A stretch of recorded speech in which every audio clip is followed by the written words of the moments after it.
Ang lapis mo ay na kay Peter. What is kay?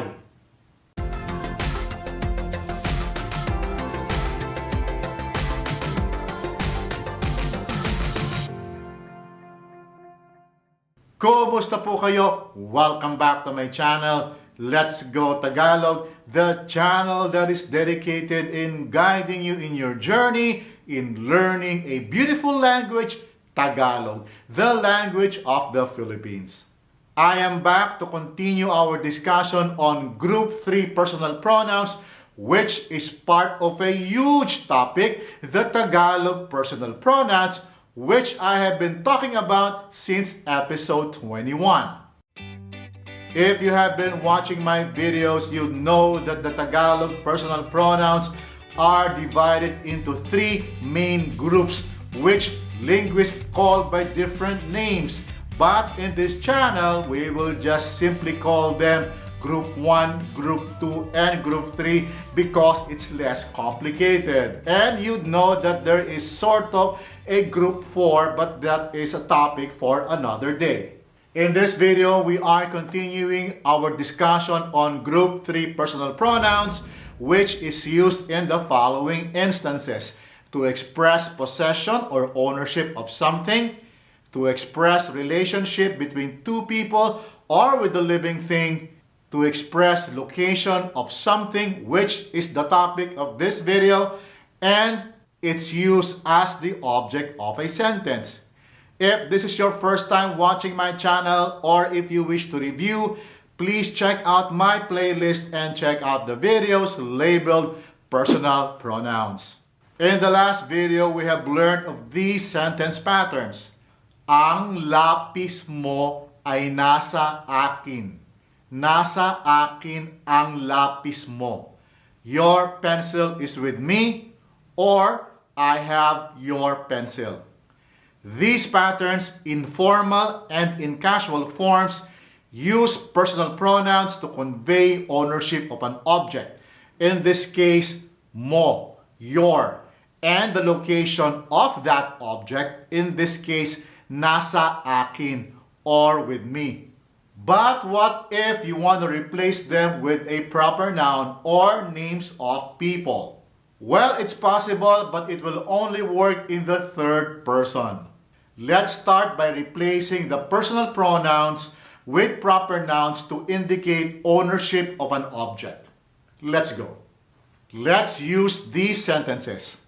Ang lapis niya ay nasa akin.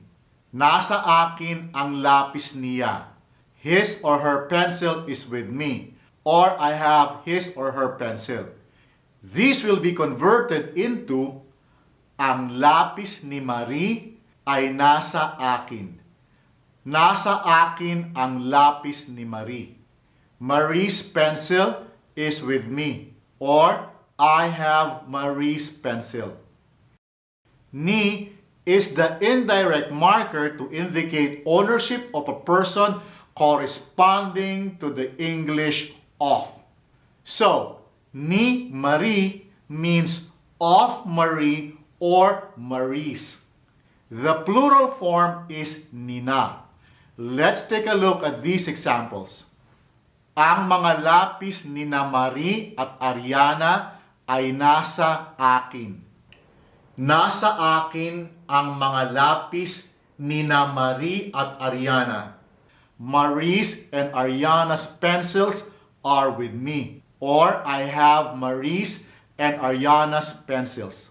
You see the plural marker mga to indicate that there are more than one pencil. From these patterns, you can see that using ni and nina is not that difficult. I have touched on ni and nina in episode 28 when I talked about the possessive nature of Group 2 personal pronouns. You might want to check it out. Let's have some more examples. Ang gamit ni Anton ay nasa iyo. Nasa iyo ang gamit ni Anton. Anton's stuff is with you, or you have Anton's stuff. Ang maleta ni June ay nasa kanila. Nasa kanila ang maleta ni June. June's suitcase is with them, or they have June's suitcase.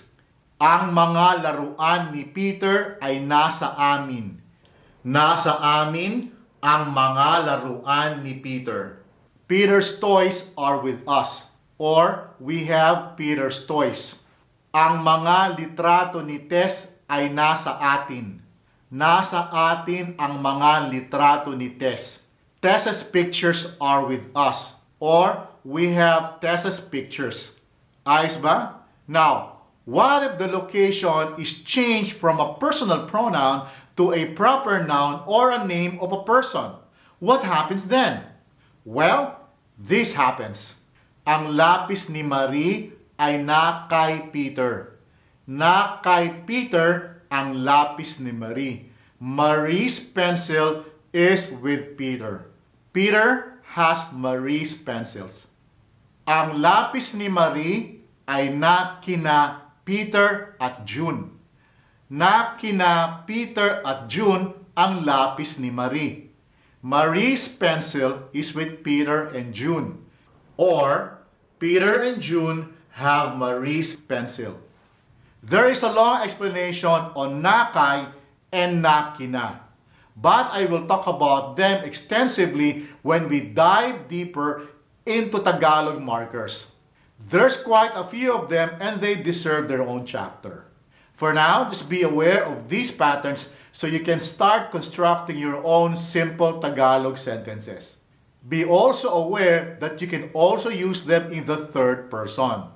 So, you cannot use na kay and na kina to yourself or someone you are talking to. It has to be someone in the third person, whether in the singular or in the plural form. Ayos ba? Let's have some more examples. Ang gamit ni Anton ay na kay Peter. Na kay Peter ang gamit ni Anton. Anton's stuff is with Peter. Or, Peter has Anton's stuff. Ang maleta ni June ay na kay Marie. Na kay Marie ang maleta ni June. June's suitcase is with Marie. Marie has June's suitcase. Ang mga bag ni na Marie at Ariana ay na kina June at Peter. Na kina June at Peter ang mga bag ni na Marie at Ariana. Marie's and Ariana's bags are with June and Peter. June and Peter have Marie's and Ariana's bags. Ang mga laruan ni Peter ay na kina June at Anton. Na kina June at Anton ang mga laruan ni Peter. Peter's toys are with June and Anton. June and Anton have Peter's toys. Ang mga litrato ni Tess ay na kay Anton. Na kay Anton ang mga litrato ni Tess. Tess's pictures are with Anton, or Anton has Tess's pictures. So, there you have it. We have just learned sentence patterns converting personal pronouns into proper nouns indicating the location of something. I hope you learned something new today, and if you did, please hit the like button. It will do a lot for this channel. Also, do not forget to click on the subscribe button if you haven't subscribed yet, and the bell notification button so you will be updated of new videos coming out regularly. I will see you next time. Maraming salamat at hanggang sa susunod.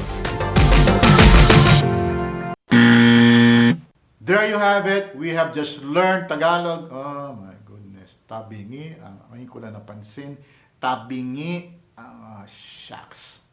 Anyway, let's do some editing.